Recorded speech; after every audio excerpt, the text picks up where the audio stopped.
रमेश का एक छोटा सा परिवार था जिसमें वह एक खूबसूरत पत्नी और दो प्यारे बच्चे थे। उसकी पत्नी और बच्चे हर हाल में खुश थे, लेकिन रमेश उन्हें जिंदगी के सारे ऐशो आराम देना चाहता था और उसके लिए वह प्रतिदिन 24 घंटे से भी अधिक काम किया करता था। दिन भर ऑफिस में काम करने के साथ साथ वह सुबह और शाम ट्यूशन सेंटर में ट्यूशन भी पढ़ाया करता था। वह सुबह सुबह घर से निकल जाता और आधी रात के बाद घर लौटता था। बच्चों के लिए उसका चेहरा देखना मुहाल था, क्योंकि सुबह सवेरे उसके घर से निकलते समय बच्चे सोते रहते और देर रात घर में कदम रखने के पहले ही सो चुके होते। हाँ, रविवार को जरूर वह घर पर होता, लेकिन उस दिन भी वह किसी न किसी काम में व्यस्त रहता था और उसका समय परिवार के साथ न बीतकर काम करते हुए बीतता। परिवार उसके साथ क्वालिटी टाइम बिताने का बस इंतजार करता रह जाता। पत्नी अक्सर उससे कहा करती कि उसे घर में वक्त बिताना चाहिए, बच्चे उसे बहुत मिस करते हैं। उस वक्त वह यही जवाब देता कि ये सब मैं उनके लिए ही तो कर रहा हूँ। बढ़ते घरेलू खर्चे और स्कूल खर्च के लिए मेरा ज़्यादा काम करना ज़रूरी है। मैं उनके एक अच्छी ज़िंदगी देना चाहता हूँ। रमेश की ये दिनचर्या वर्षा जारी रही। वह यूं ही परिवार की अनदेखा कर कड़ी मेहनत करता रहा। इसका प्रतिफल भी उसे मिला। उसे पदोन्नति प्राप्त हुई, आकर्षक वेतन मिलने लगा। परिवार अब बड़े घर में रहने लगा। खाने पीने और अन्य सुविधा की उन्हें कोई कमी न रही गई, लेकिन रमेश का यूं ही काम करना जारी रहा। वह अधिक से अधिक पैसा कमाना चाहता था। पत्नी पूछती थी कि आप पैसे के पीछे क्यों भाग रहे हैं? हमारे पास जो है हम उसमें खुश रह सकते हैं। तो उसका जवाब होता है कि मैं तुम्हें और बच्चों की दुनिया जहाँ की खुशियाँ देना चाहता हूँ। बस कुछ साल और मुझे मेहनत करने दो।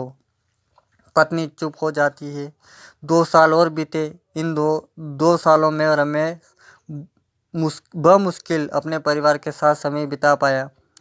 बच्चे अपने पिता को देखने उससे बातें करने तरस गए। इस बीच एक दिन रमेश की किस्मत खुल गई। उसके दोस्त ने उसे अपने व्यवसाय में हिस्सेदारी की पेशकश की और इस तरह रमेश एक व्यवसायी बन गया। व्यवसाय अच्छा निकला और रमेश को पैसे की कोई कमी नहीं रह गई थी। उसका परिवार अब शहर में सबसे अमीर परिवारों में से एक था। उनके पास सभी सुख सुविधाएं और विलासिता थी, लेकिन अपने बच्चों से मिलने का समय उसके पास अब भी नहीं था। अब तो वह बमुश्किल घर पर रह पाता। उसका अधिकांश समय घर से दूर बिजनेस टूर में बीतता। साल गुजरने के साथ उसके बच्चे बड़े हो गए। अब वे किशोर अवस्था में पहुंच गए थे। रमेश ने भी इन सालों में इतना पैसा कमा लिया था कि उसकी अगली 5 पीढ़ियां शानदार जीवन जी सकती थी। एक दिन रमेश के परिवार ने छुट्टी बिताने समुद्र तट स्थित अपने घर जाने की योजना बनाई। बेटी ने उससे पूछा, पापा क्या आप एक दिन हमारे साथ बिताएंगे? रमेश ने जवाब दिया, हाँ जरूर, कल तुम लोग जाओ, मैं कुछ काम निपटाकर 2 दिन में वहाँ पहुँचता हूँ। उसके बाद का मेरा पूरा समय तुम लोगों का है। ये पूरा परिवार बहुत खुश हो गया। वे समुद्र तट स्थित अपने घर पर चले गए। 2 दिन बाद रमेश वहाँ पहुँचा, लेकिन उस दिन उसके साथ समय बिताने कोई नहीं था। दुर्भाग्य से वे सभी उस दिन सुबह आई सुनामी में बह गए थे।